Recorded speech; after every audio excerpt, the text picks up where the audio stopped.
سيدنا مولانا محمد وعلى آله سيدنا মাওলানা মুহাম্মদ। সকলে জোরে সোরে বলেন আলহামদুলিল্লাহ। এখন আমাদের সামনে গুরুত্বপূর্ণ কোরআন হাদিস থেকে 1 ঘন্টার সময় আলোচনা করবেন। যারা বাহিরে আছেন, আমাদের মুফতি সাহেব আমাদের স্টেজে উঠে গেছে। যারা বাহিরে আছেন, বিভিন্ন জায়গায় বসে আছেন, দাঁড়ায় আছেন, দোকানপাটে বসে আছেন, আমাদের আজকের প্রধান বক্তা মুফতি জাহিদুল ইসলাম এখন আমাদের সামনে গুরুত্বপূর্ণ তাকবীর পেশ করবেন। সবাই একটু তাকবীর দেব। নারায়ে তাকবীর। হইল না তো? একটা বালিশ নিয়ে এসো তো। শব্দ কম, একটু জোরে বলতে হবে। নারায়ে তাকবীর, নারায়ে রিসালাত, নারায়ে তাকবীর। ওলি আল্লাহ রাজা এখানে, পীর ওলি রাজা এখানে, সুন্দর করে ওঠে না, দরুদ সালাম আছে এখানে, নবীর সুন্নাত আছে এখানে। নারায়ে তাকবীর।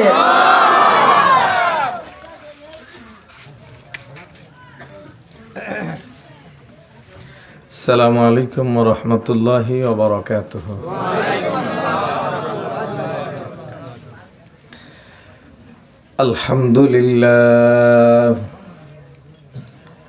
আলহামদুলিল্লাহি নাহমাদুহু ওয়া নাস্তাঈনুহু ওয়া নাস্তাগফিরুহু ওয়া নু'মিনু বিহি ওয়া নাতাওয়াক্কালু আলাইহি ওয়া নাউযু বিল্লাহি মিন শুরুরি আনফুসিনা ওয়া মিন সাইয়্যাতি আ'মালিনা। من يهده الله فلا مضل له ومن يضلله فلا هادي له وأشهد أن لا إله إلا الله وحده لا شريك له وأشهد أن محمدا عبده ورسوله أما بعد সবাই বলুন আউযু বিল্লাহি মিনাশ শাইতানির রাজীম। বিসমিল্লাহির রহমানির রহিম।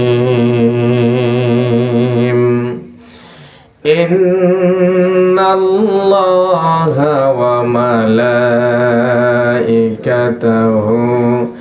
ইউসাল্লুনা আলান নবী ইয়া أيها الذين آمنوا صلوا عليه وسلموا تسليما।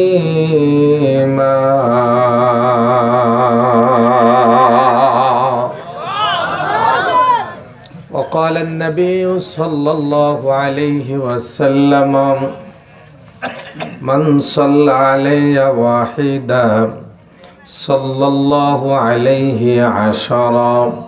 وقال النبي صلى الله عليه وسلم من صلى علي عشرا في أول النهار وعشرا في آخر النهار نالت شفاعتي يوم القيامة. وقال الشاعر العلام تك جاوم سنت أحمد کو جام تك جاو سنت أحمد کو جام বা মুহাম্মদ কাইবুয়াদ নিসবতরা। সবাই জোরে বলো লা ইলাহা ইল্লাল্লাহ জোরে জোরে লা ইলাহা এই ছেলেরা এই সবাই বলো লা ইলাহা আপনারা বলেন লা ইলাহা मैं आशिक मौला हूँ मेरा इश्क निराला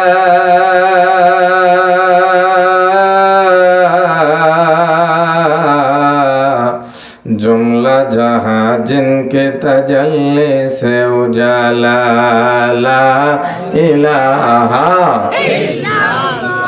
जोरे जोरे ला इलाहा জিকির করলে দিল পরিষ্কার হয়, শয়তান দূর হয়ে যায়। বলেন লা ইলাহা ইল্লাল্লাহ লা ইলাহা ওরে জানে দিলে আছে আল্লাহর ভয়। বলো ওরে জানে দিলে আছে আল্লাহর ভয়। আল্লাহ আল্লাহ সব সময়। আহারে নিদেরা ভালা লাগে না, আহারে নিদেরা ভালা লাগে না, ভালা লাগে শুধু ইল্লাল্লাহ লা ইলাহা ইল্লাল্লাহ সবাই লা ইলাহা লা ইলাহা লা ইলাহা ইল্লাল্লাহু মুহাম্মাদুর রাসূলুল্লাহ। বন্ধ হইয়া যাবে রে মন, বন্ধ হইয়া যাবে এই দুনিয়ার রং তামাশা, বন্ধ হইয়া যাবে। হাত তুলে বলো ঠিক না? বন্ধ হইয়া যাবে রে মন, বন্ধ হইয়া যাবে এই দুনিয়ার রং তামাশা, বন্ধ হইয়া যাবে। কবরে গেলে তোমার রক্ষা না হবে, হাসরে গেলে তোমার কোল নাই রে। এই দুনিয়ায় কি করতেছ সব দেখিতেছে খোদায়, তোমার আমল সব দেখিবে ওই না হাসরের বেলা। কথা বলে ঠিক না? টেলিভিশন কেমনি দেখো, টেলিভিশন কেমনি দেখো তেমনি হাসরে দেখিবে। কবরে গেলে তোমার রক্ষা না হবে, হাসরে গেলে তোমার কোল নাই রে। নারায়ে তাকবীর। আজকে সর্বশেষ দিন, তাই না?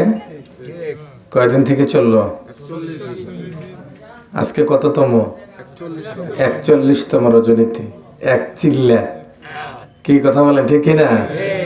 এক চিল্লা 40 দিন। 40 দিন অতিবাহিত হওয়ার পরে আজকে 41তম রজনীতে, শাবান মাসের বরকতময় রজনীতে আল্লাহ আমাদেরকে এই মজলিসে হাজির হওয়ার মতো তৌফিক দান করেছেন। এই জন্য সকলেই প্রাণ খুলে আল্লাহকে খুশি করার নিয়তে আওয়াজ করে বলুন আলহামদুলিল্লাহ। সবাই আরেকবার জোরে বলুন আলহামদুলিল্লাহ। সবাই জোরে বলুন আল্লাহু আকবার। আরো জোরে হবে আল্লাহু আকবার। জি, মাদ্রাসার তালেব ইলমদেরকে দিয়ে, এই কোরআনের পাখিদেরকে দিয়ে আমাদের মজমাটা সাজিয়ে দেওয়া হয়েছে। আলহামদুলিল্লাহ বলেন আলহামদুলিল্লাহ। এই জন্য ছেলেদেরকে বলছি, তোমরা যারা এখানে হাজির হয়েছ সবাই আমার দিকে মনোযোগী হও। সময় আমাকে বেঁধে দিয়েছে কয় ঘন্টা? হ্যাঁ, তুই কইছে 2 ঘন্টা, তো 1 ঘন্টা কইছে। কয় ঘন্টা? 1 ঘন্টার কথা বলছে। 1 ঘন্টার সময় যেহেতু ঘোষণা করেছে মাইকে, এর চেয়ে বেশি নেওয়াটা অন্যদের জন্য কষ্টদায়ক হবে, কাউকে কষ্ট দেওয়া যাবে না। মাইকিং হয়েছে এলাকায়, কথা বলেন, মাইকিং হয় নাই? হয়েছে। অনেকের কাছে দাওয়াতও গেছে, মৌখিকভাবে গেছে, দলবদ্ধভাবে গেছে, কিন্তু সবাই আসতে পারে নাই। কথা বলেন ঠিক না? একটু আওয়াজ দিন বাবাজিরা, একটু আওয়াজ দিন। কথা বলেন ঠিক বললাম না বেঠে? এই ছেলেরা তোমরা আওয়াজ দিবে রে, তোমরাই তো মঞ্চটাকে সাজিয়ে দিবে। হ্যাঁ, এই ছেলেরা চিল্লেন না কেন রে? নারায়ে তাকবীর। আলহামদুলিল্লাহ। তোরা একটু আওয়াজ দিবি রে, নাহলে হুজুর কয়া দেবো যে হাফেজ হুজুর বসে আছে, ফজরে লাগাবে পিটন খেলে। ছিলেন দেখে দেখে দেখো, দলবদ্ধ ভাবে এককভাবে অনেকের কানে দাওয়াত গেছে, কিন্তু সবাই আসতে পারে নাই। আল্লাহ যাদেরকে কবুল করেছেন তারাই এসেছেন। আওয়াজ করে বলেন, কবুল করার মালিক একমাত্র কে? আল্লাহই হলেন কবুল করার মালিক। আল্লাহ কবুল করেছে, আমরা আসতে পেরেছি। আজকে জুমার নামাজের সময়, জুমার বয়ানে আমি শুরু করি ঠিক 12:45 বীরগঞ্জ কেন্দ্রীয় মসজিদে। 12:45 বয়ান শুরু হবে। ঠিক 12:40 একটা কল চলে আসলো আমার পার্শ্ববর্তী লোকটার কাছে, যা আপনার অমুক ভাইটা ইন্তেকাল করেছে। তিনিও হতভম্ব হয়ে গেলেন। সকালবেলা নাস্তা খাইছে, এখন 12:40 দুনিয়ার জমিন থেকে বিদায় নিয়ে চলে গেছে। আফসোস হলো, হায়াতের কোনো নিঃশ্বাসের কোনো বিশ্বাস নাই, যে কোনো মুহূর্তে চলে যেতে পারে। কথা বলেন ঠিক না? যে কোনো মুহূর্তে আমাদের বিদায় ঘন্টা বেজে যাবে। আপনি চাইলেও বিদায় হতে হবে, না চাইলেও বিদায় হতে হবে। জোরে বলেন ঠিক না? থাকতে দিবে না। ঘড়ি চলে অবিরাম, টিক টিক টিক, কাহারা লাগিয়া তার নাহি অবসর। আপন গতিতে ঘড়ি চলছে, ফুরায় যাবে হায়াত নামক মহা সম্পদটা যেদিন, সেদিন আর কেউ আমাদেরকে ধরে রাখতে পারবে না। কেউ রাখতে পারবে না, সেদিন চলে যেতে হবে। ওই দিন কবরে আমরা কি নিয়ে যাব? এই একদম ব্রেক। যারা টঙ্গে না ভ্যানে বসছ, ওখানে বসে থাকো, আওয়াজ করবে না, ঠিক আছে? যারা আওয়াজ করতেছে ওদেরকে এভাবে করে বলবে, কথা বলতে দাও আমাকে। কি মনে করছো এই মজলিস অত্যন্ত দামি মজলিস, জাকিরিনদের মজলিস? কথা বলেন না কেন ঠিক না? ইয়া আইয়ুহাল্লাযীনা আমানু যিকুরুল্লাহা যিকরান কাসীরা ওয়াসাব্বিহুহু বুকরাতাও ওয়া আসীলা। হেমারাগত ওয়াজ করা খুব কঠিন আছে।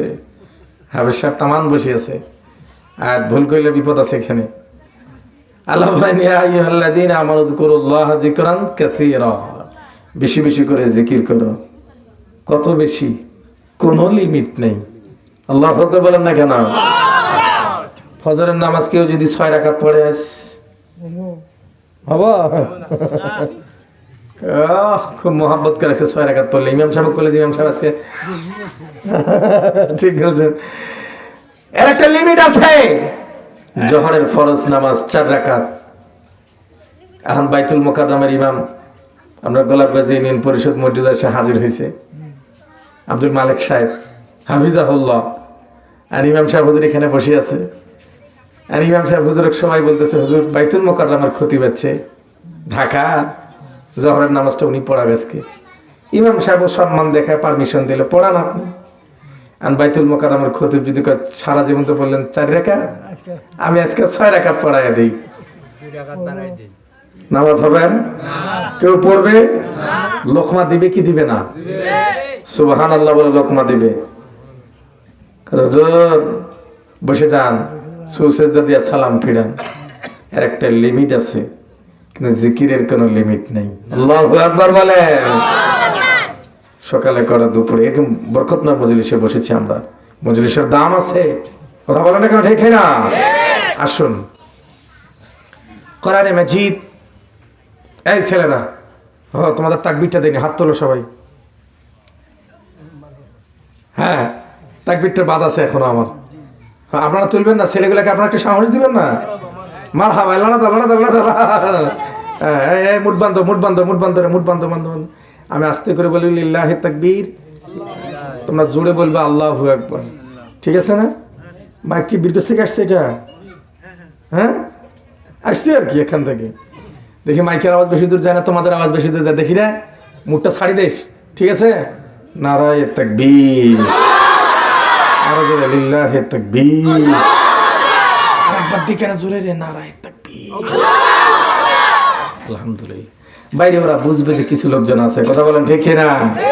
বোঝাতে হবে যে আমরা আছি এখানে, আলহামদুলিল্লাহ। আচ্ছা, আমি যে বিষয়টা বয়ান করবো আপনাদের মাঝে, একেবারে সাজানো গোছানো একটা গুরুত্বপূর্ণ বিষয়ের উপর কথা বলবো। আওয়াজ দিয়ে বলো, আমাদের রব কে? জোরে বলেন, রব কে? আর একবার বলেন, রব কে? কবরে গেলে প্রশ্ন হবে মান রব্বুকা, কথা বলেন ঠিক না? নাকি অন্য কোনো প্রশ্ন হবে আবার? না, এক নম্বর প্রশ্ন হবে মান রব্বুকা, তোমার রব কে?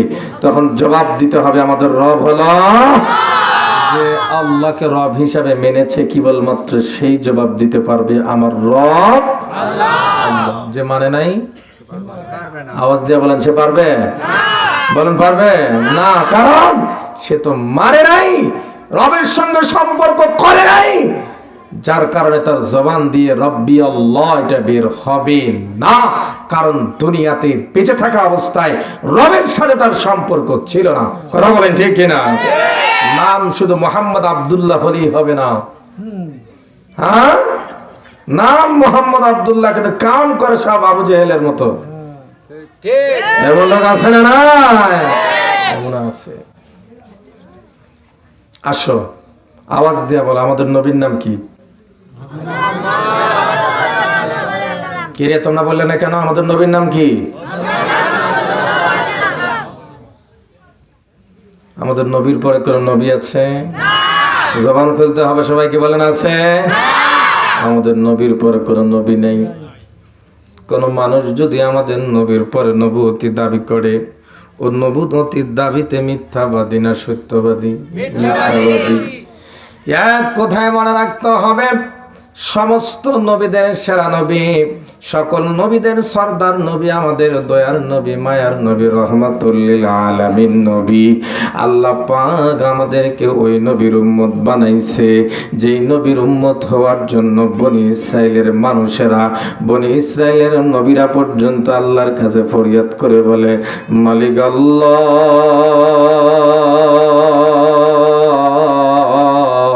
তুমি যদি আমাদেরকে নবী না বানায়া শেষ নবীর উম্মত যদি বানাইতা, আমাদের কপালটা ধন্য হয়ে যাইত। ভাই, খুব ভালো করে মনে রাখবেন, দুনিয়া আসছে আমরা সবার পরে, কিন্তু আল্লাহর জান্নাতে যাব আমরা সবার আগে। আইলাম সবার পরে, জান্নাতে যাব সবার। আমাদের পাওয়ারে না, এটা হলো নবীর পাওয়ারে, কথা বলেন ঠিক না? নবীর ভালোবাসার পাওয়ারে। ছোট্ট করে শুধু স্মরণ করে দেয়া মূল পয়েন্টে চলে যায় আমি। আল্লাহ নবী, আমাদের নবী, দয়ার নবী যখন জন্মগ্রহণ করলেন মা আমিনার গর্ভ থেকে, যখন মক্কার জমিনে নবী যখন আসলেন, তখন নবী আমাদের আল্লাহকে ডেকে বলেন, আল্লাহ রাব্বি হাবলি উম্মতি উম্মতি, মালিক আমার উম্মতের কি হবে? রাব্বি হাবলি উম্মতি, আমার উম্মতের আমি খবর জানতে চাই। নবী আমাদের দয়ার নবী। ভাই, নবীর জীবনের সবচাইতে গুরুত্বপূর্ণ একটা সফর ছিল গোটা জীবনের। আল্লাহ নবী নিজের এই দেহখানা নিয়া আল্লাহর সাথে মোলাকাতের জন্য মেরাজের রজনীতে গিয়েছিলেন। কাবার আঙ্গিনা, আপনি তো হজে গিয়েছিলেন বাবাজি, আর কে আছেন? মক্কা মদিনা গিয়েছিলেন, একটু হাতটা তুলে দেখেন, আমাকে আর কেউ নাই এখানে। আরো 2 জন পাইলাম, আর কে আছেন 3 জন, আর কে আছেন 4 জন, আমি সহ 5 জন। বলেন আলহামদুলিল্লাহ। গত হজের সফরে আল্লাহ পাক মক্কা মদিনায় হজের জন্য নিয়ে গিয়েছিল। খুব ভালো করে মনোযোগ, আল্লাহর নবী কাবার আঙ্গিনা, এদিকে দেখুন। তোমরা যারা ছেলেরা যাও নাই এখনো, যাবে, বড় হবে, অর্থ উপার্জন করবে, জীবনের প্রথম টার্গেট, ফার্স্ট টার্গেট হবে কোন দেশে ঘোরাঘুরি নয়, মুমিন মুসলমান হিসাবে সবার আগে মক্কা মদিনায় তোমরা যাবে, বলো ইনশাআল্লাহ। হজ করতে টাকা লাগে 6 থেকে 7 লক্ষ টাকা, কিন্তু উমরা করতে টাকা লাগে 1.5 থেকে 2 লাখ টাকা। কয় লাখ? একটা বাথরুম বানাইতে এখন টাকা লাগে 2 লাখ। কথা বলেন না এখানে, ঠিক না? ওই বাথরুমে আপনি থাকেন কয় মিনিট? 5 মিনিট। এরপরে 5,000 টাকা দিলেও আর বাথরুমে কেউ থাকতে চায় না, থাকবো না। আপনি বাড়ির আঞ্জারে পাঞ্জারে এই ঘরে ওই ঘরে আপনি বাথরুম বানাইলেন, আপনি একটা বাথরুম কমায় দিয়া ওই টাকাটা দিয়া যদি আপনি বাইতুল্লায় চলে যান, নবীজির রওজা মদিনায় যদি আপনি একবার চলে যান, নবীর ভালোবাসা আপনার দিলে আরো অনেক গুণে বেড়ে যাবে। কাবার আঙ্গিনা এখন সাদাই, ছেলেরা দেখো মোবাইলে দেখবো। আপনার মোবাইল চালান নাকি? মোবাইল পকেটে ঢুকান। ওরে সর্বমত কলিজা বিরাট বড়, তোরা মুখ চেনেন না? মোবাইল যাবো ঢুকাও, হ্যাঁ মোবাইল ঢুকাও। এদিকে রাখো আল্লাহর নবী, এদিকে খেয়াল করুন। আল্লাহর নবী কাবার আঙ্গিনা থেকে নবীজির জীবনের সবচাইতে গুরুত্বপূর্ণ একটা সফর ছিল। রজব মাসের 27 তারিখ আম্মা জান উম্মে হানির ঘর থেকে আল্লাহর নবী আল্লাহর সাথে মুলাকাত করার জন্য গিয়েছিলেন। আমার ভাইয়েরা, ঘটনা পুরাটা বলবো না, আমি অন্য জায়গায় ঢুকবো, খালি একটু নলেজ দেয়া যায়। আমি নবীজি যাহা মাত্র আম্মা জান উম্মে হানির ঘর থেকে বের হয়ে আসলেন, হযরতে জিবরাইল আলাইহিস সালাম ডেকে বলেন, ও নবী আপনি জেগে যান, ঘুম ভাঙ্গেন, আর ঘুমিয়ে থাকার সময় নাই। আল্লাহ পাক আপনার জন্য কুদরতে আরশে মুআল্লায় অপেক্ষায় আছে। নবীজি বের হয়ে আসলে এদিকে দেখেন, নবীজির জীবনে 4 বার সিনাটা চাক করা হয়েছে। একবার হলো এই আল্লাহর হাবিব যখন এই কাবার আঙ্গিনা থেকে আল্লাহর সাথে মোলাকাতের জন্য রওনা করছেন, ওই সময় নবীজি সকল প্রস্তুতি সম্পন্ন করে যাহামাত্র বোরাকের পিঠে আল্লাহর নবী উঠবেন, ওই টাইমে নবীজি বোরাকের পিঠে উঠতে যাবেন, ওই সময় নবীজি একটু থমকে দাঁড়ায় গেলেন। আল্লাহ পাক দেখে বলেন, জিবরাইল আমি আল্লাহ জানতে চাই আমার হাবিব কেন থমকে দাঁড়ায় গেল রে জিবরাইল, আমার হাবিবকে একটু বলো দাঁড়ায়া যাবার কারণটা কি, আমি আল্লাহ একটু জানতে চাই। আল্লাহ পাক তো সবে জানেন। এরপর জিবরাইল আমিনকে আল্লাহ পাক বললেন, জিবরাইল রে আমারে একটু জানায়া দাও নবী আমার কি জানতে চায়। আল্লাহু আকবার বলেন। জিবরাইল আলাইহিস সালাম আল্লাহর নবীকে বললেন, নবীজি আপনি থমকে দাঁড়ালেন কেন, বরাত তো রেডি। আল্লাহর নবী, আমাদের দয়ার নবী, মায়ের নবী, ভালোবাসার নবী, রহমাতুল লিল আলামিন নবী ডেকে বলেন, ভাই জিবরাইল আজ তো আল্লাহ পাক আমাকে বড়াকে করে বাইতুল মুকাদ্দাস থেকে সিদরাতুল মুনতাহা বাইতুল মামুর অতিক্রম করে আল্লাহর কুদরতে আরশে মুআল্লা পর্যন্ত আল্লাহ পাক আমাকে নিয়ে যায়। আল্লাহ পাক নিজে কোরআনে বলেন, সুবহানাল্লাযী, বলো না রে, আসরা বিআবদিহি লাইলাম মিনাল মাসজিদিল হারামি ইলাল মাসজিদিল আকসা। আল্লাহু আকবার বলো। আল্লাহ পাক তার হাবিবকে মসজিদে হারাম থেকে মসজিদ আকসা পর্যন্ত নিয়ে গেছে। মসজিদে হারাম কোনটাই? কাবার আঙ্গিনাটা, এই প্রাসাদটা হলো মসজিদে হারাম, বাইতুল্লাহ। ওদিকে যাবার লম্বা হয়ে যাবে। মসজিদ আকসায় আল্লাহ নিয়ে যাবে। সেখান থেকে আল্লাহ পাক আমাকে তার কুদরতে আরশে মুআল্লায় নিয়ে যাবে। ও ভাই জিবরাইল, আজকে এই বড়াকে উঠার আগে আমি জানতে চাই আমার গুনাহগার উম্মতগুলার কি অবস্থা হবে। কামতের ময়দান, ফুলসরাতের পুল বড় কঠিন, ওদের আমার উম্মতগুলার কি অবস্থা হবে আমি একটু জানতে চাই। এরপরে বড়াকের পিঠে আমি উঠতে চাই। আল্লাহু আকবার বলেন। আল্লাহ পাককে জিবরাইল বলেন, মালিক আল্লাহ,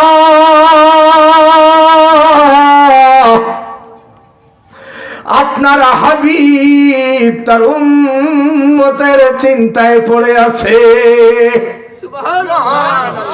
মালিক, আপনার হাবিব জানতে চায় তার উম্মতের কি ব্যবস্থা হবে। আল্লাহ পাক জিবরাইলকে বললেন, জিবরাইল রে, আমার হাবিবকে জানায় দিয়ে দাও, আমার দোস্তকে, আমার বন্ধুকে জানায় দিয়ে দাও রে জিবরাইল, আমার বন্ধু তো আজকে বরাকের পিঠে চড়ে বাইতুল মুকাদ্দাসের পরে সিদরাতুল মুনতাহা অতিক্রম করে 7 আসমান অতিক্রম করে আমার কুদরতে আরশে মুআল্লায় আসবে। আমার হাবিবকে জানায় দাও তার যেই উম্মতগুলা আমি আল্লাহকে খুশি করে বলবে। বলেন লা ইলাহা ইল্লাল্লাহু মুহাম্মাদুর রাসূলুল্লাহ। জিবরাইল জানায়া দাও আমি আল্লাহ তাদেরকে কিয়ামতের ময়দানে বিজলির গতিতে ফুলসরাতের পুল পার করায়া দেব।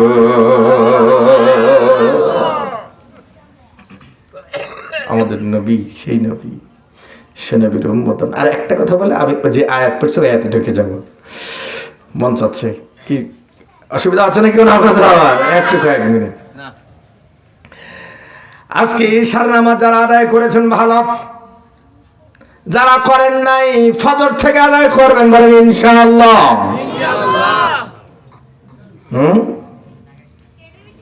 এখানে 41 দিন জিকির হয়েছে। আজকে 41তম রাত। একবারও বলছে না কি নামাজ পড়া লাগবে না? কি বলছে, নামাজ পড়া লাগবে না?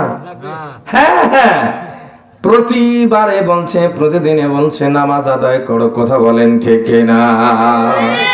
একটু স্মরণ করে দিয়েছে, এই বাইতুল মুকাদ্দাসে নবী গিয়া হাজির হয়ে গেছে। জিবরিল আমিন নবীজিকে নিয়ে হাজির বাইতুল মুকাদ্দাস। এই যে ফিলিস্তিনের মাটিতে যে বাইতুল মুকাদ্দাস মসজিদে আকসা, ওই জায়গায় নবীজি হাজির। হযরত জিবরাইল বাইতুল মুকাদ্দাসের মিনারায় দাঁড়িয়ে গিয়ে আজান দিলেন, আল্লাহু আকবার, আল্লাহু আকবার, আশহাদু আল্লা ইলাহা ইল্লাল্লাহ,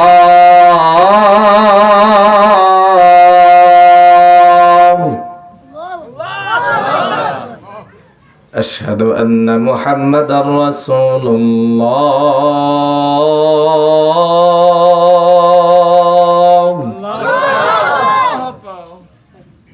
নামাজের রক্ত হয়ে গেল, সবাই দাঁড়িয়ে গেল। আমার দিকে লক্ষ্য করেন, নবীজি আমরা কোন নবীর উম্মত আমরা হয়েছি? হে ভাই, আমরা নবীর চিনি না, যার কারণে নবীজির মহব্বত আমাদের ভিতরে কাম করে না। কথা বলো ঠিক না? যে যারে চিনছে, যে যার মহব্বত অন্তরে ঢুকাইছে, সে তারাই লালন করে। আমরা অন্তরে যদি নবীর মহব্বত ঢুকাইতে পারি, নবী ছাড়া আর কারো মডেলে আমরা চলতে পারি না। কথা বলো ঠিক কিনা? আজান হয়ে গেল, এদিকে দেখো, আজান হয়ে গেল।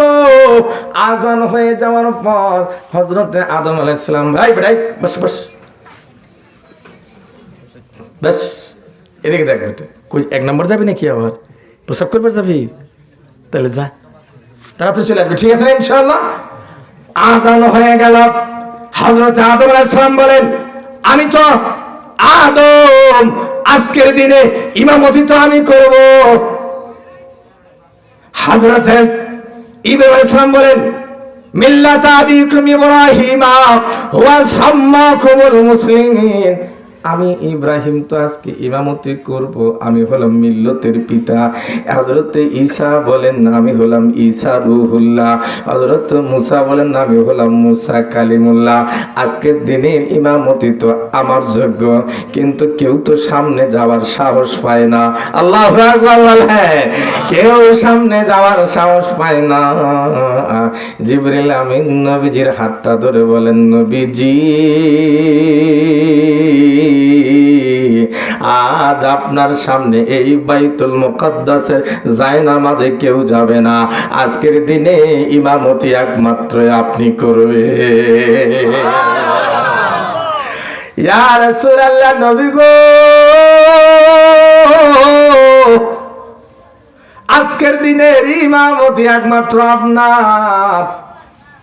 এই জন্য আমরা পাইছি দয়ার নবী, আমরা পাইছি মায়ার নবী, আমরা পাইছি সরদার নবী, যে নবীর নাম আমার এদিকে দেখো, যে নবীর নাম লেখা আছে আল্লাহর কুদরতি চেয়ারের এই পাশিটাতে, বলেন লা ইলাহা ইল্লাল্লাহু মুহাম্মাদুর রাসূলুল্লাহ। ওই নবীর শাফাত ছাড়া কিয়ামতে কেউ মুক্তি পাবে না। কথা বলো ঠিক কিনা? কোন কাম করলে, খুব ভালো করে ফলো করো ছেলেরা, তোমাদের জন্য আসছে কথা। কোন কাম করলে নবীজির শাফাত আর সুপারিশ পাওয়া যাবে? আমার আলোচনা থেকে আজকে এই সবকটাই নিয়ে যেতে হবে। বলেন ইনশাআল্লাহ। নবীজি বলেন, শোনো, ইন্নাল্লাহা ওয়া মালাইকাতাহু ইউসাল্লুনা আলান নবী ইয়া আইয়ুহাল্লাযীনা আমানু সাল্লু আলাইহি ওয়া সাল্লিমু তাসলিমা। আল্লাহ বলেন, শোনো, আমি আল্লাহ রহমত বর্ষণ করি, ফেরেশতারা মাগফিরাতের দোয়া করে। হে ঈমানদারেরা, তোমরা যারা ঈমান এনেছো, নবীর উপর দরুদ শরীফ পাঠ করো, তাহলে আমি আল্লাহ তোমাদের উপর রহমত বর্ষণ করব। এই বেটা এদিকে আসো, জলদি আসো, রুমালটা খুলে দাও আমাকে। তুমি এখানে বসে যাও, এই জায়গায় বসে যাও বেটা। তোমার রুমালটা আমি হাতে নিলাম, এটার একটা অনেক বড় দরকার আছে আমার বাজানরা ভালো করে আগে শোনেন। নবীজি বলেন, আমি নবী হয়তো 2026 সাল 23শে জানুয়ারি গোলাপগঞ্জে থাকবো না, কিন্তু আমি নবী বলে গেলাম, আমার কোন উম্মত যদি আমার উপরে একবার দরুদ শরীফ পাঠ করে, আল্লাহ পাক তার উপরে 10 বার রহমত বর্ষণ করবে। নবীজি ডেকে বলেন, শোনো, মান সাল্লাইকে মান সাল্লা আলাইয়া আশরান ফি আউয়ালিন নাহার ওয়া আশরান ফি আখিরিন নাহার নালাতু শাফাতি ইয়াউমাল কিয়ামা।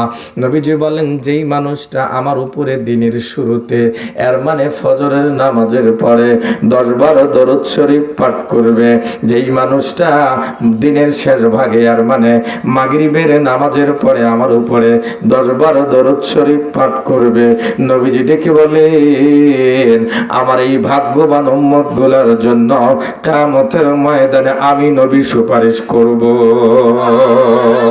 ছেলেরা জোরে বলো, ফজরের পরে কয়বার? আরো জোরে বলো, কয়বার? মাগরিবের পরে কয়বার?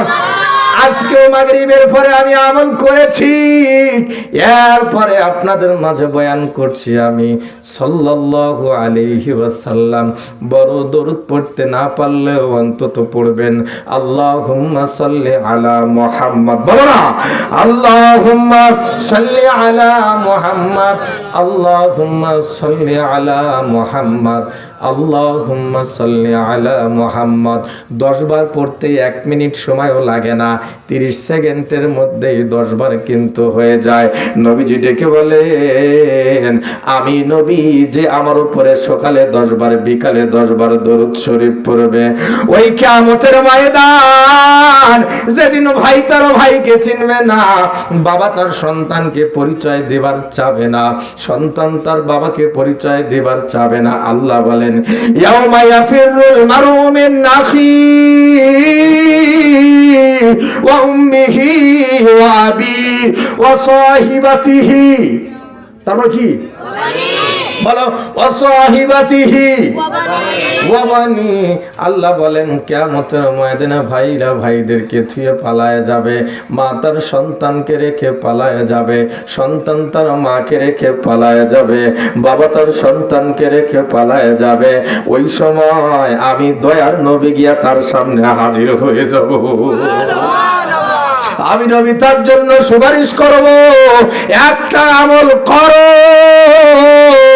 ফজরের পর আমার উপরে 10 বার দরুদ পড়ো রে, মাগরিবের পর আমার উপর দরুদ পড়ো, আমি নবী তোমাদের জন্য সুপারিশ করব।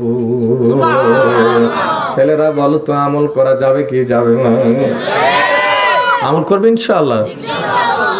পড়া হয় না তোমাদের, হেফজ হচ্ছে না, এই হেফজ হচ্ছে না, স্কুলে যারা পড়ো পড়া হচ্ছে না, পড়ে পরীক্ষার হলে গেলাম ভুলে গেলাম, দরুদ শরীফ পড়ো, আল্লাহ পাক সহজ করে দিবে। সুবহানাল্লাহ বলেন না কেন? মামলা মোকদ্দমায় আপনি বড় পেরেশানি আর হয়রানি হয়ে গেছেন। এই মামলা মোকদ্দমায় বড় পেরেশানি আর হয়রানি আপনি হয়ে গেছেন, আপনি ওই সময় দরুদ শরীফের উপর আমল করেন, আল্লাহ পাক সহজ করে দিবে। আপনার যত জটিলতা আছে সব জটিলতায় দরুদ শরীফ পাঠ করেন, আল্লাহ পাক সহজ করে দিয়ে দিবে। এই বেটা সামনে চলে আসো, এখানে কি নাম তোমার বাজান? কোন মাদ্রাসায় পড়ো? গোলাপগঞ্জ রহমানিয়া মাদ্রাসা। বাড়ি কোন জায়গায়? ঝাড়বাড়ি, জঙ্গল বাড়ি। বেটারে ঝাড়বাড়ির তোর বাড়ি হলো ভালো, আলহামদুলিল্লাহ। আর রুমালটা কিন্তু আমি খুলে নিয়েছি, দেখছেন কি দেখেছেন না জানি না। এখানে আমি সহ 5 জন মানুষ আছি যারা আমরা বাইতুল্লাহ গিয়েছিলাম, কাবা ঘরে গিয়েছিলাম। বিশ্বাস করেন কাবার মহাব্বত এত বেশি আর এত মায়া এত ভালোবাসা, একবার যারা কাবায় গেছে এরা কাবা থেকে আর চোখটা ফিরাতে চায় না। কাবা ঘর দেখলে মানুষের চোখ দিয়ে দর দর করে পানি বের হয়ে যায়। কি যে ওই কাবার কালা চাদরটাতে আল্লাহ এমন কি যে আকর্ষণ রেখে দিয়েছে, ওই কাবা ঘরের দিকে যখন মানুষ নজরটা দিয়ে দেয়, মানুষ চোখের পানিগুলো ছেড়ে দেয়, কেমনে জানি আল্লাহ অন্তরটাকে নরম করে দিয়ে দেয়। আমরা যখন কায় দেখে রাখো কাবা ঘর তওয়াফ করি, তখন আমরা দোয়া পড়ি, যে যার মতো দোয়া পড়ি, রব্বানা যালামনা আনফুসানা ওয়া ইল্লাম তাগফির লানা ওয়া তারহামনা লানাকুনান্না মিনাল খাসিরিন।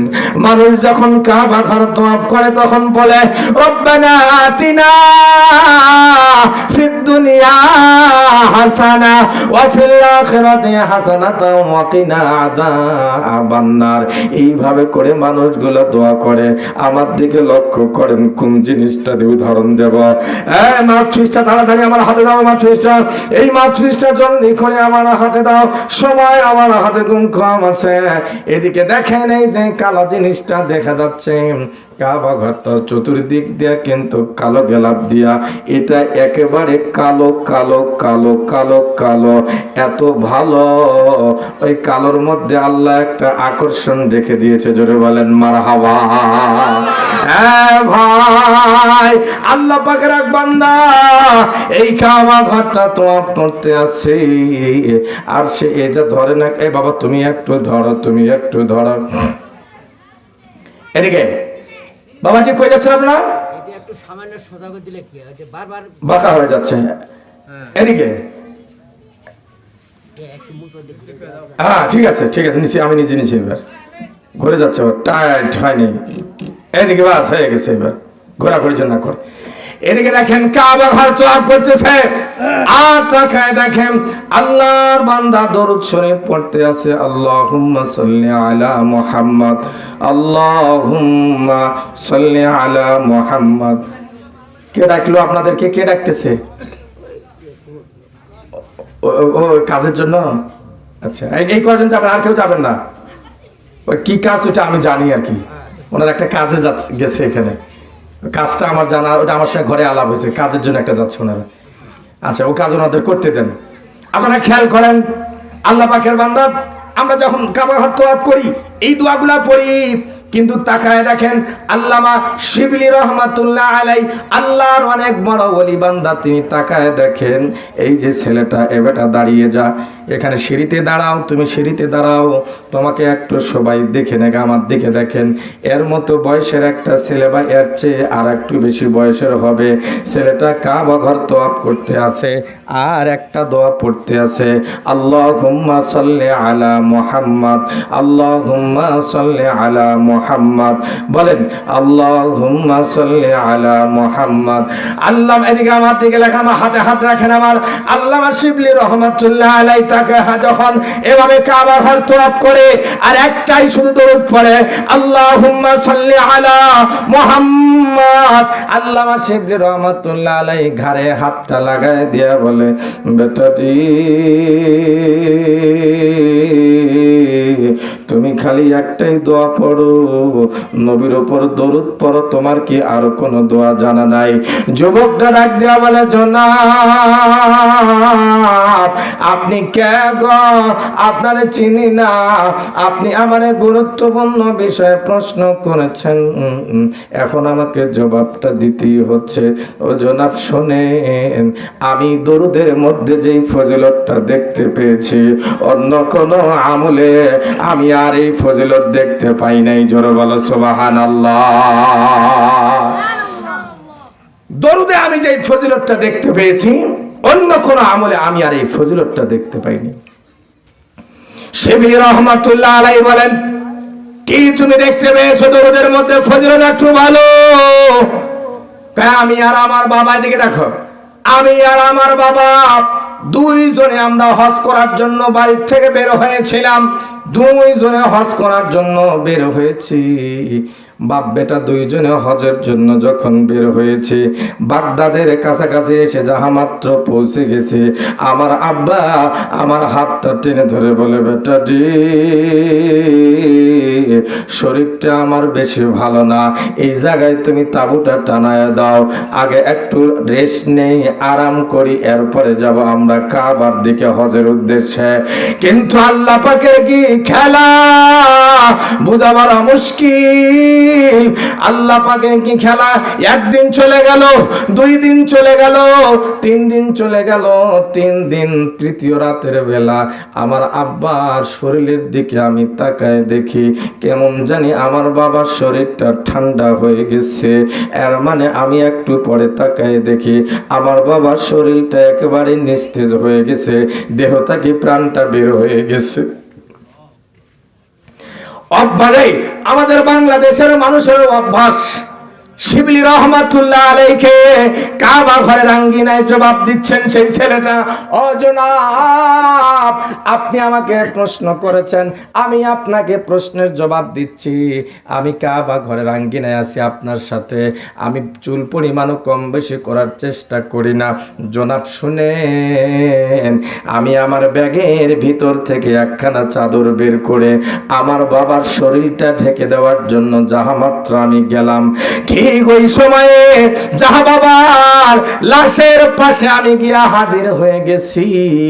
তাকায় দেখি আমার বাবার লাশ ঠিক আছে, কিন্তু বাপের আমার চেহারাটা আর মানুষের চেহারা নাই, আমার বাবার চেহারাটা অন্য একটা প্রাণীর চেহারায় বিকৃত হয়ে গেছে। আমি হয়রান হয়ে গেলাম, আল্লাহকে বললাম, আল্লাহ আমার বাবা এমন কোন অপরাধ করেছে যার কারণে আমার বাবার লাশের চেহারাটা আজকে বিকৃত হয়ে গেল? আল্লামা শিবলি রহমাতুল্লাহ আলাইকে কাবা ঘরের আঙ্গিনায় যুবকটা জবাব দিয়ে বলেন, জনাব একমাত্র সন্তান আমি বাবার সাথে আছি, কেমনে লাশটা দাফন করব কোন পন্থা কোন অবস্থা আমার জানা নাই, কিন্তু কাউকে ডাকবো এটাও আমি পারি না, লজ্জা লাগে, কেমনে মানুষকে আমার বাবার চেহারা আমি দেখাবো। ঠিক এভাবে চিন্তা ভাবনা করতে করতে এক পর্যায়ে রাত্রি গভীর হয়ে গেল। রাত্রি যখন গভীর হয়ে গেছে, আমার শরীরটা ক্লান্ত হয়ে গেছে। ক্লান্ত শরীরটা আমার হাঁটুর দিকে দেখেন আপনারা। ছেলেটা জবাব দিয়া বলেন, ক্লান্ত শরীরটার এই মাথাটা আমি একটু হাঁটু বরাবর লাগাই দিয়া বাবার লাশের পাশে আমি বসে গেছি। তাকায় দেখি কোন দিক দিয়া যেন আমি ঘুমায় গেছি। আমি যখন ঘুমাইছি, ঘুমের ঘরে আমি এমন একটা সুন্দর দৃশ্য দেখেছি যা জীবনে আমি আর কোনোদিন দেখি নাই। আল্লাহু আকবার। দেখি নাই। বলো কি দেখেছো? কয়জনাব এই যে চাদরখানা আমি আমার হাঁটুর উপর নিলাম, আমার হাঁটুর দিকে খেয়াল করেন আপনারা। শিবলি রহমাতুল্লাহ আলাইকে ডেকে ডেকে বলেন, আমি স্বপ্ন যোগে তাকায় দেখতেছি সুন্দর একটা চেহারার অধিকারী একজন মানুষ এসে আমার বাবার লাশের পাশে বসে গেল। তার চেহারা থেকে যেন পূর্ণিমার চাঁদের ন্যায় আলো জ্বলজ্বল করে বের হইতে আসে। আমি হয়রান। আমার এই এদিকে দেখো, চাদর টান দেওয়ার সাথে যাচ্ছে আমি যখন হাত তুলবো জোরে গলা ফাটিয়ে আল্লাহু আকবার বলবে। যুবকটা কাবার আঙ্গিনায় বলেন, জনাব আমি দেখতে পেলাম আল্লাহ পাকের ওই মহান বান্দাটা আমার বাবার লাশের পাশে এসে আমার বাবার চেহারা থেকে রুমালটা চাদরটা সরাইয়া নিয়া তার বরকতি হাতখানা আমার বাবার লাশের চেহারার উপর যাহা মাত্র একবার এমন সুন্দর করে মালিশ করে দিল, মুছে দিল। আমি তাকায় দেখি আমার বাবার চেহারা থেকে মনে হয় পূর্ণিমার চাঁদের ন্যায় আলো বাইর হইতে আছে।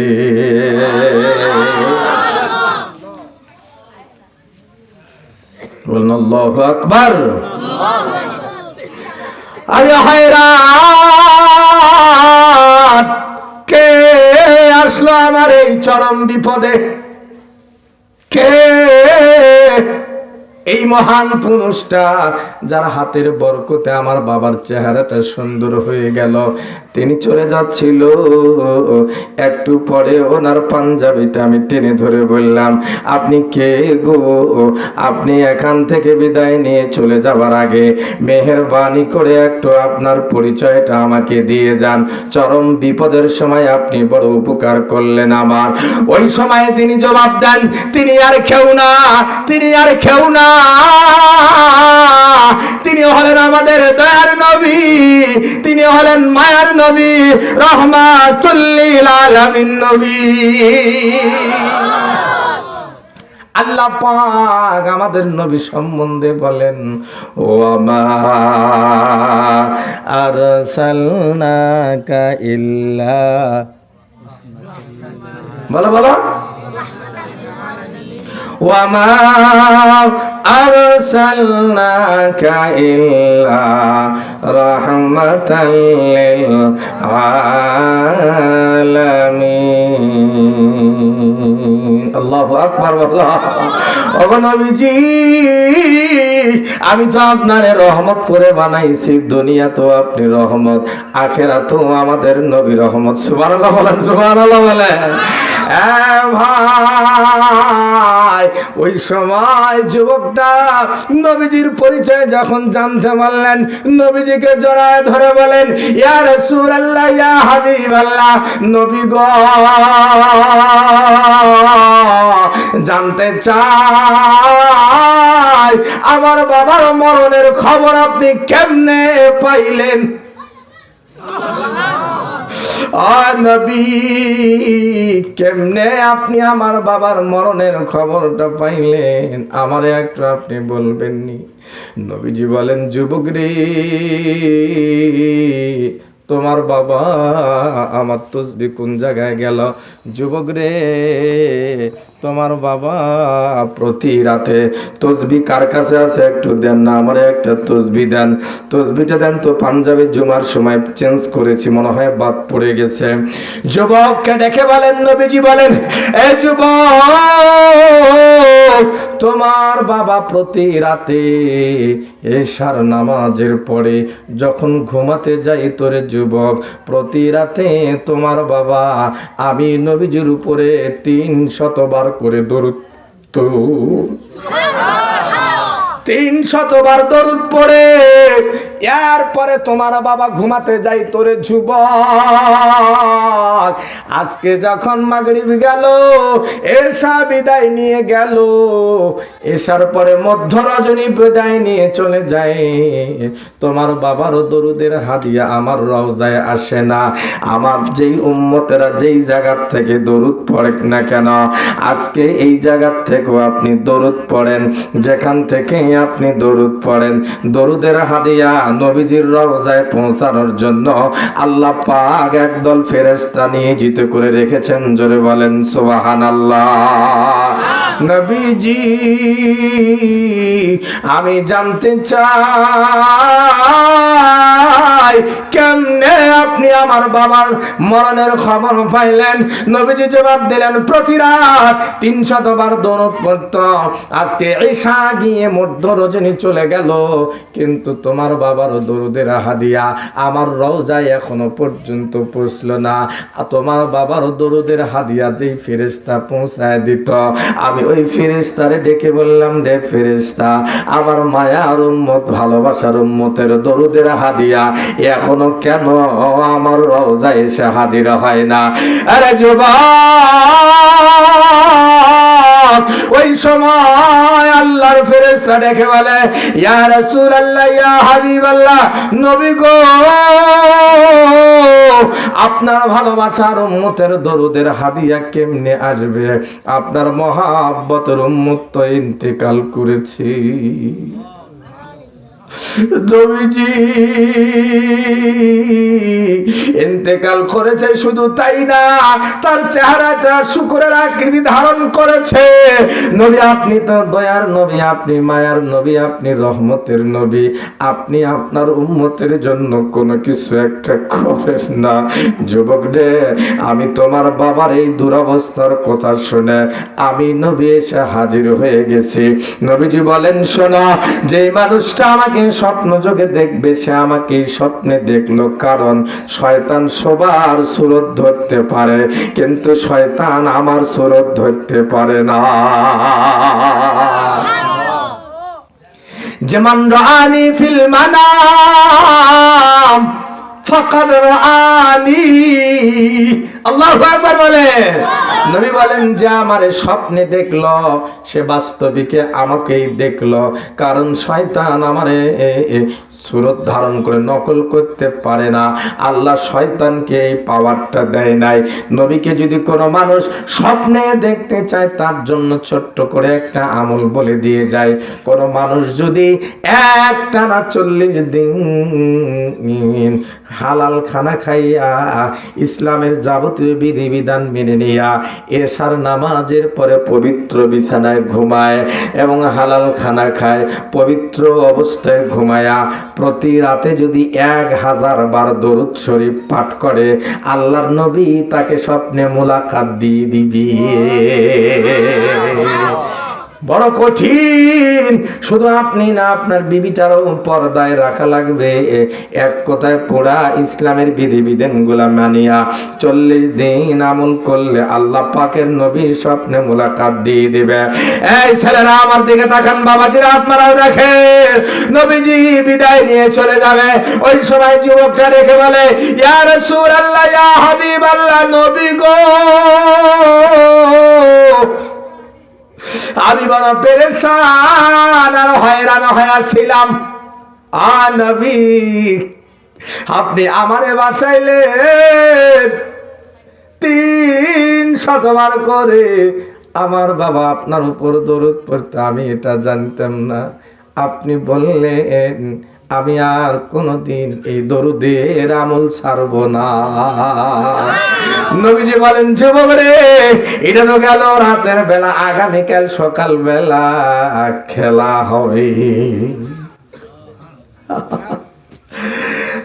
যুবক, আগামীকাল সকাল বেলা দেখা হবে তোর টেনশনের কোনো দরকার নাই।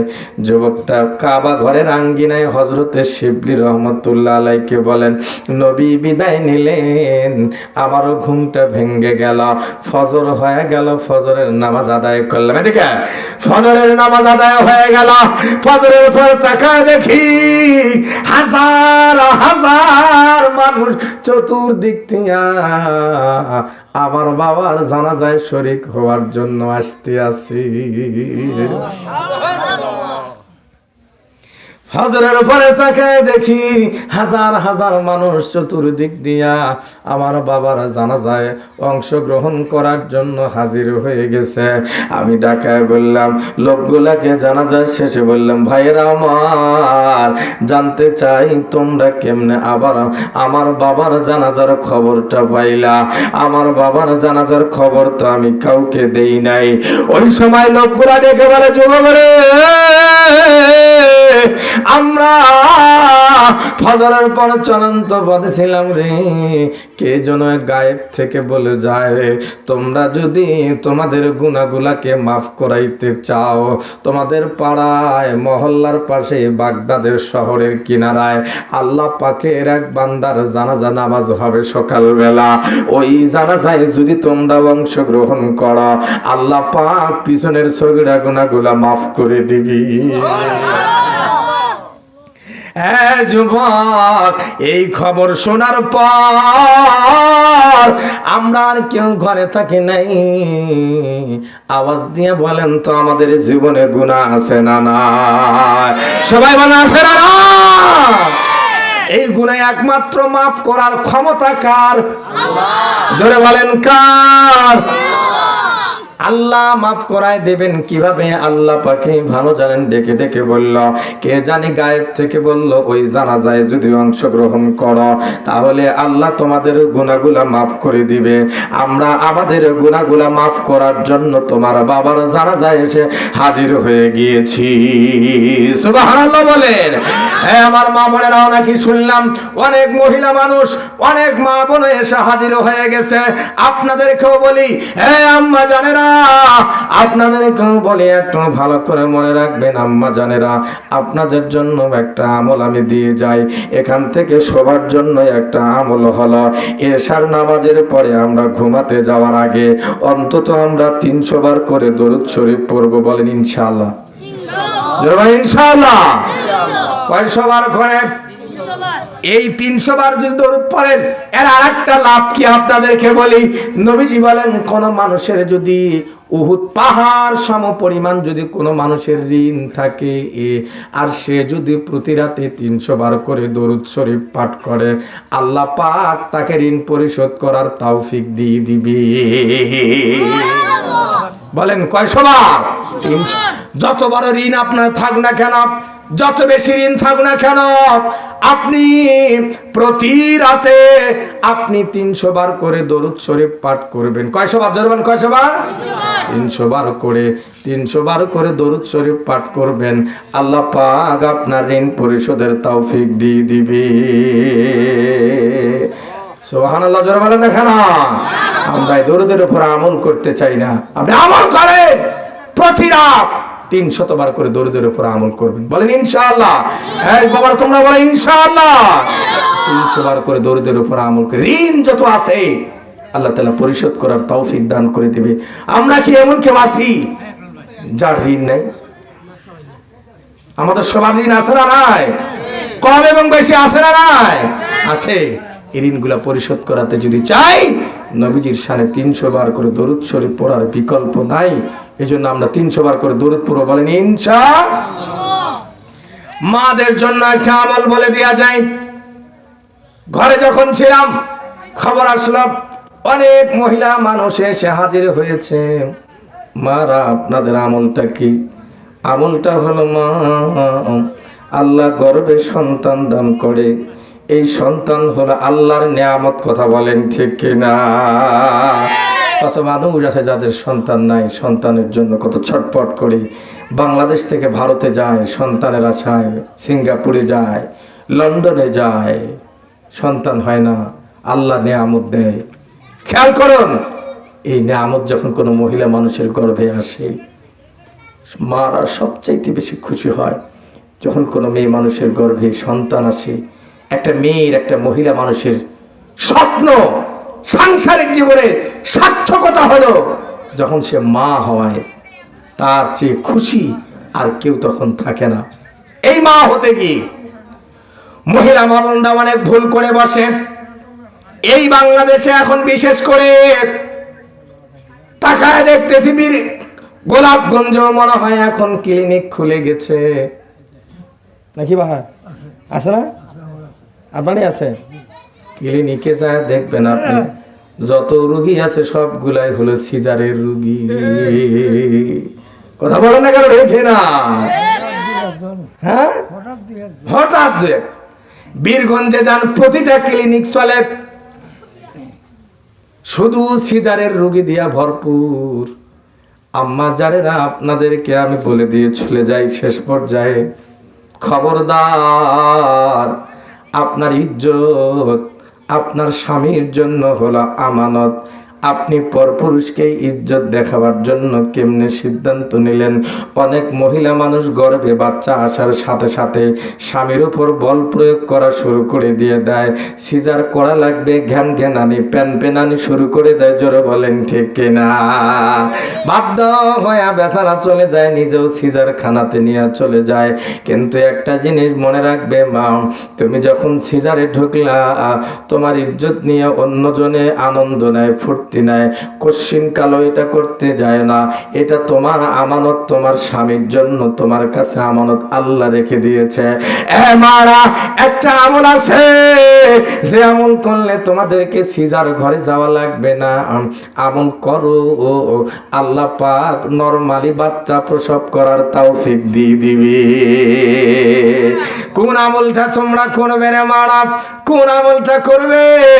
যে আমলের কথা এখন আমাদের চলছে, দরুদের ফজিলতে লিখেছে, কোন মহিলা মানুষ বাচ্চা প্রসব করার সময় যখন হয়ে গেছে, আল্লাহর উপর তাওয়াক্কুল রেখে সে যদি নবীজির উপর দরুদ শরীফ পাঠ করা শুরু করে দিয়ে দেয়, আল্লাহ পাক তাকে নরমালি বাচ্চা প্রসব করার তৌফিক দিয়ে দিবে।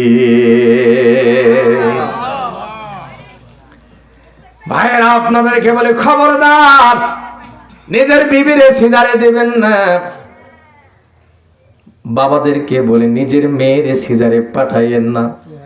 শারীরিকও অনেক ক্ষতি আছে, যে ক্ষতি আর জীবনে কুলাইয়া উঠতে পারবে না। কথা বলেন ঠিক না?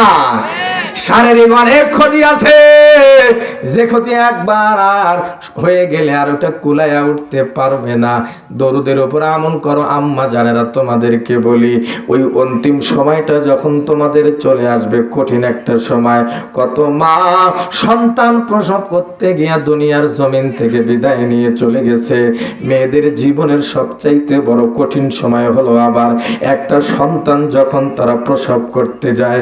আমরা এখানে এমন কেউ নাই যে মায়ের গর্ভ থেকে আমরা আসি নাই। কত মা দুনিয়ার জমিন থেকে বিদায় নিচে সন্তান জন্ম দিতে গিয়া মা তার স্বামীর হাত ধরে কাঁদে আর বলে, স্বামী গো,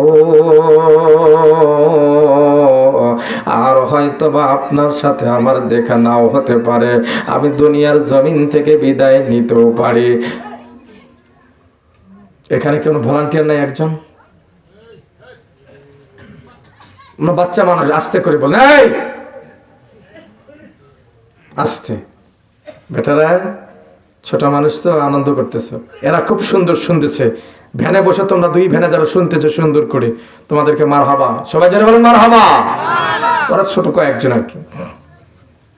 কত মা দুনিয়ার জমিন থেকে বিদায় নিয়ে চলে যায় সন্তান প্রসবের সময়, যারা বলেন ঠিক না? ওই কঠিন সময়টা মারা যখন আপনাদের চলে আসবে, ওই কঠিন সময়ে আপনারা আল্লাহর উপর তাওয়াক্কুল রেখে দরুদের উপর আমল করবেন। সাল্লাল্লাহু আলাইহি ওয়াসাল্লাম বলেন, সাল্লাল্লাহু আলাইহি ওয়াসাল্লাম, আল্লাহুম্মা সাল্লি আলা মুহাম্মদ। অন্যান্য দরুদ যা আছে, যেই দরুদটা আপনার মুখস্থ আছে, আপনি সেই দরুদটা পড়েন।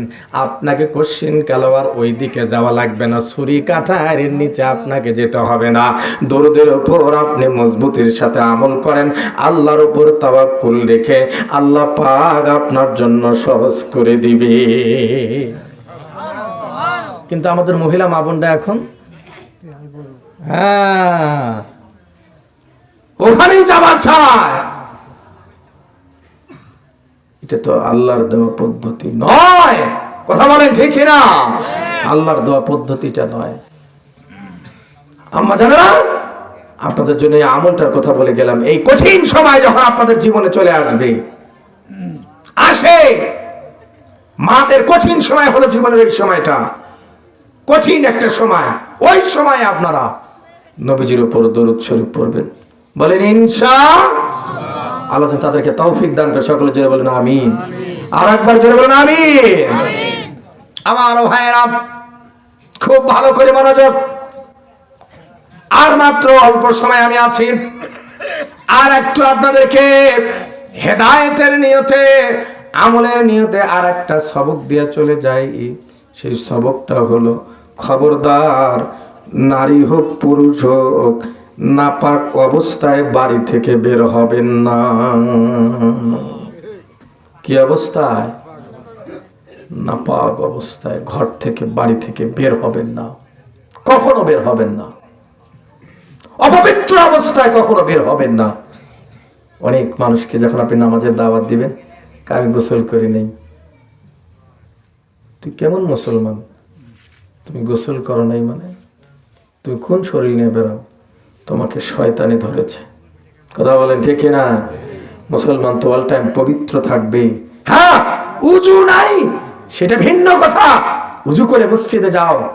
তুমি এমন কি অবস্থা যে তুমি গোসল না করলে মসজিদ যাইতে পারতেছো না, তাহলে বুঝতে হবে এমন কথা কেউ যদি আমাদেরকে বলে, তাহলে নিশ্চিত সে নাপাক শরীর নিয়ে বাড়ি থেকে বের হয়েছে। কথা বলেন ঠিক না? সে নাপাক শরীর নিয়ে বের হয়েছে। নাপাক শরীর নিয়ে বাড়ির থেকে কোনোদিনের জন্য বের হবেন না। পুরুষ হোক, মহিলা হোক, ছেলে হোক, মেয়ে হোক, নাপাক শরীর নিয়ে বের হবেন না। আল্লাহ বলেন ওয়া ইন কুনতুম জুনুবান ফাত্তাহহারু। আল্লাহ বলেন সূরা মায়েদা, যদি তোমরা অপবিত্র হয়ে যাও, সাথে সাথেই তোমরা পবিত্রতা অর্জন করি, এরপরে তোমরা ঘর থেকে বের হও। নাপাক অবস্থায় ঘর থেকে বের হইও না।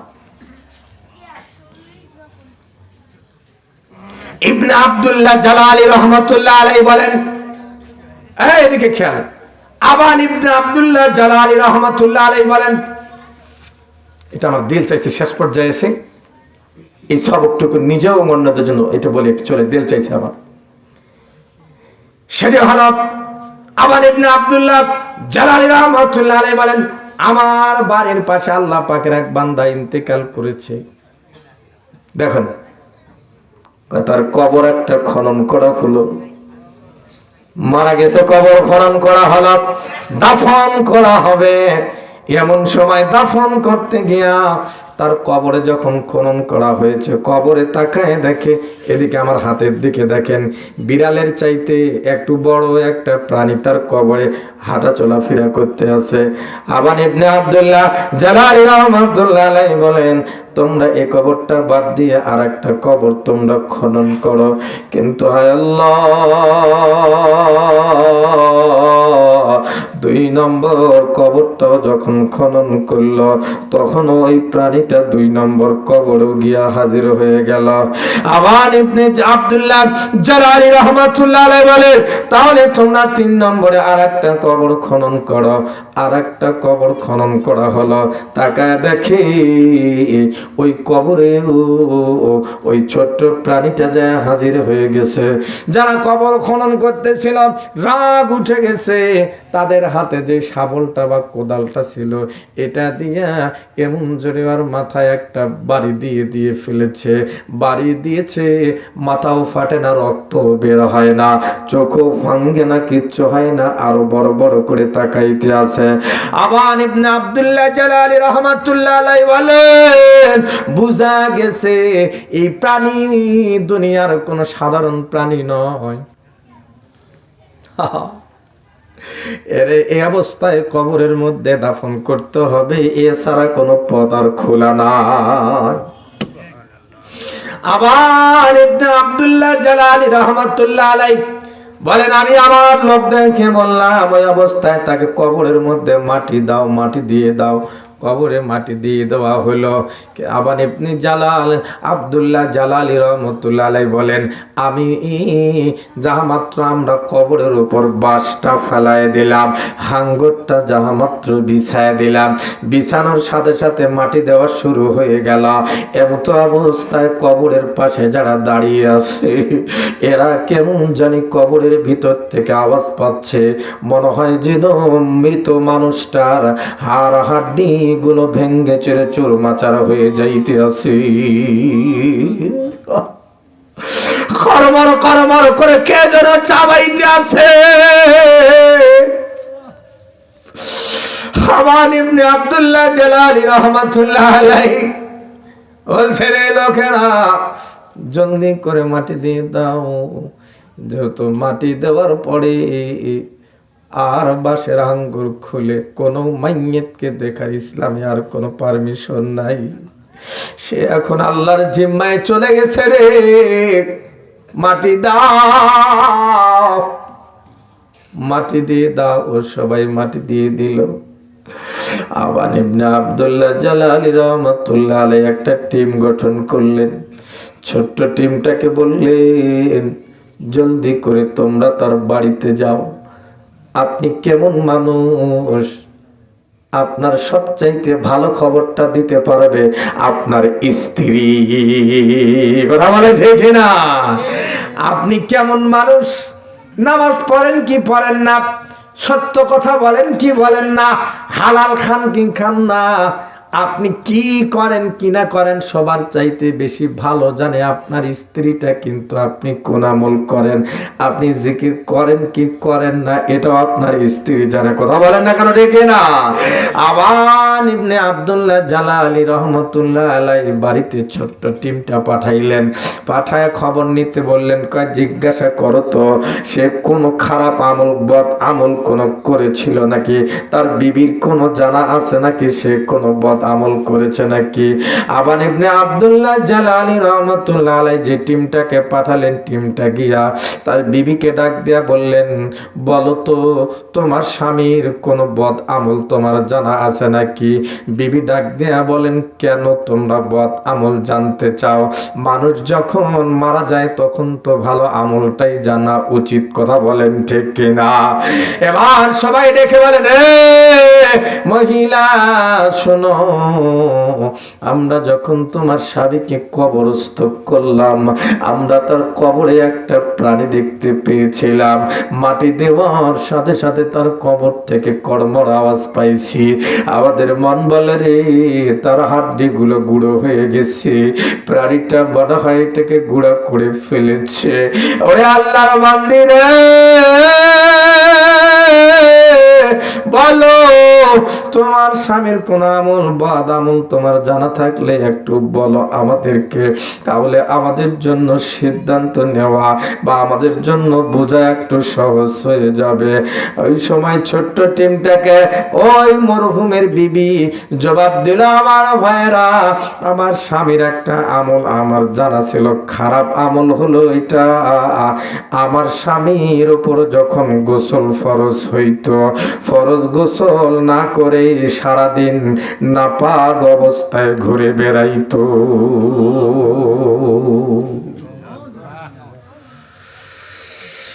আমি বারবার বহুবার তারে বলেছি, আমি বারবার বহুবার তারে বলেছি, স্বামী রে নাপাক শরীর নিয়ে বাইরে যাইও না, নাপাক শরীর নিয়ে চলাফেরা করিও না। আমার স্বামী আমার এই কথাটা শুনতো না। আমি জানা মতে এটাই আমার স্বামীর একটা বদ অভ্যাস আমার জানা আছে। ছোট্ট টিমটা হযরতে আবার ইবনে আব্দুল্লাহ জালালি রাহমাতুল্লাহ আলাইহি গিয়া বললেন, জনাব